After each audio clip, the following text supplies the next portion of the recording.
अजेत् सत्यं गुणातीतं गुणत्रय समन्वितं लोकनाथं त्रिलोकेशं कौस्तुभावरणं हरिं नीलवर्णं वेदवासं त्रैवत्सवदभूषितं गोविन्दं गोकलानन्दं ब्रह्माद्यैरभिभूषितं सत्यनारायणं देवं वन्देऽहं कामदं प्रभुं लीलया विततं विश्वं येन तस्मै नमो नमः। నా పేరు ముత్య సత్యనారాయణ శర్మ. సత్యనారాయణ స్వామి వారి దేవస్థానంలో 45 సంవత్సరాల పాటు చేసి స్వామివారి కళ్యాణ బ్రహ్మగా తద్మా వైదిక కమిటీలో మెంబర్గా పనిచేసి రిటైర్ అయిపోయి ఇప్పుడు విశ్రాంతి పురోహితుడిగా ఉన్నాను. అన్నవరం దేవస్థానంలో పనిచేశాను. అన్నవరంలో నేను ప్రవేశించడం 1975లో ప్రవేశించాను.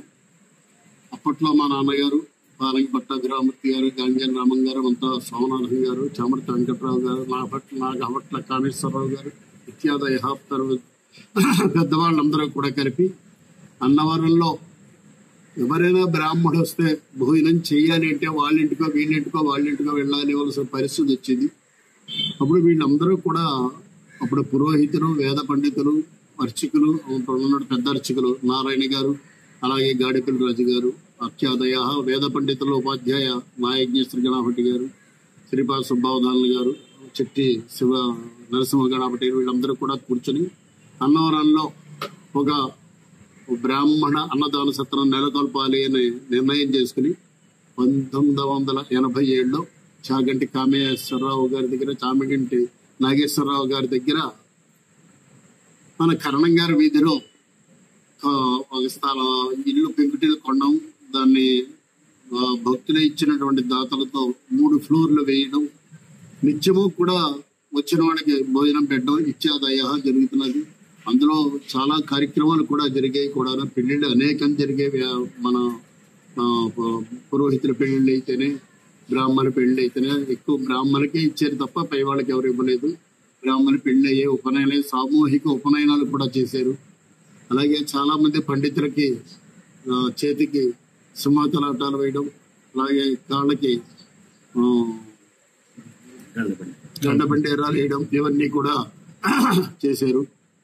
అయితే ఈ 2020, 2019, 2020లో ఆర్థిక కారణాల వల్ల అయితేనే మరొక ఏంటంటే పెద్ద దెబ్బ ఏమిటాయి అంటే కరోనా వల్ల ఇంచుమించుగా 3 సంవత్సరాల పాటు ఆ సత్రం కేసు ఎవ్వరూ చూడలేకపోయారు. ఎందుకంటే భక్తులు వచ్చేవారు కాదు. రోజు వచ్చే డబ్బులేవో, నలుగురు డబ్బులేవో గుమస్తాలకి అయితేనే వెలికి వాళ్ళకి ఖర్చు పెట్టవలసి వచ్చేది. వచ్చిన భక్తులకి ఎవరు కూడా భోజనానికి వచ్చేవారు కాదు. అందరూ భయపడి రావడం ఇత్యాదయ ఈ కారణాల వల్ల కొంచెం బాధ కలిగి ఆఫ్ చేశారు. మళ్ళీ నిన్నే ప్రారంభం చేశారు.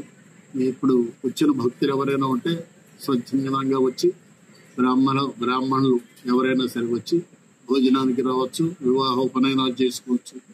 అలాగే అన్నదాన సత్రానికి ఏదైనా విరాళాలు ఇవ్వాలనుకున్నా, దాతలు మీ ఉదాహరణ కొద్ది ఏదైనా దాత ఇవ్వాలనుకున్నా అదన్నీ కూడా యూట్యూబ్ ఛానల్ ద్వారా యూనియన్ బ్యాంక్ కి అడ్రస్ చేయబడింది. దాన్ని మీరు ఫోన్ పే చేయొచ్చు, లేదా మీరు రాసి పంపించవచ్చు. దానికి మీకు తగిన రసీదులు ఇస్తుంటారు. మీ పేర్లతో స్వామివారి సన్నిధి కిందనే దిగువ భాగంలో, అన్నవరం దిగువ భాగంలో బ్రాహ్మణుడికి అన్నదానానికి ప్రతి వారికి కూడా అన్నదానం జరుగుతుంది. కాబట్టి భక్తులు ఇది గమనించి స్వామివారి అన్నదానానికి తోడ్పడవలసిందిగా కోరి ప్రార్థిస్తున్నాం. దీనికి 80 యాక్ట్ ప్రకారం ఇన్కమ్ ట్యాక్స్ ఇది ఉంది, రాయితీ కూడా ఉంది. సత్రం దిగ్విజయంగా జరగడానికి నాగభట్ల కామేశ్వరరావు గారు అధ్యక్షులుగాను, ఉపాధ్యక్షులుగా బిబి చక్రవర్తి గారు, అలాగే అంగర సతీష్ గారు, సత్యనారాయణ బళ్ళమూడి సూర్యనారాయణ గారు ఇత్యాదయ పెద్దవాళ్ళందరూ కూడా మళ్ళీ ఏకమై చేస్తున్నారు. కాబట్టి దయించి భక్తులు ఎవరైనా ఈ కార్యక్రమంలో పాల్గొని ఇంటికో పుష్పం ఈశ్వరుడు కోపాలన్నట్టుగా మీరు కూడా ఒక పుష్పం వేస్తే మీతో అన్నదానం ఇదివరకులా బాగా జరుగుతుందని మేము ఆశిస్తున్నాం.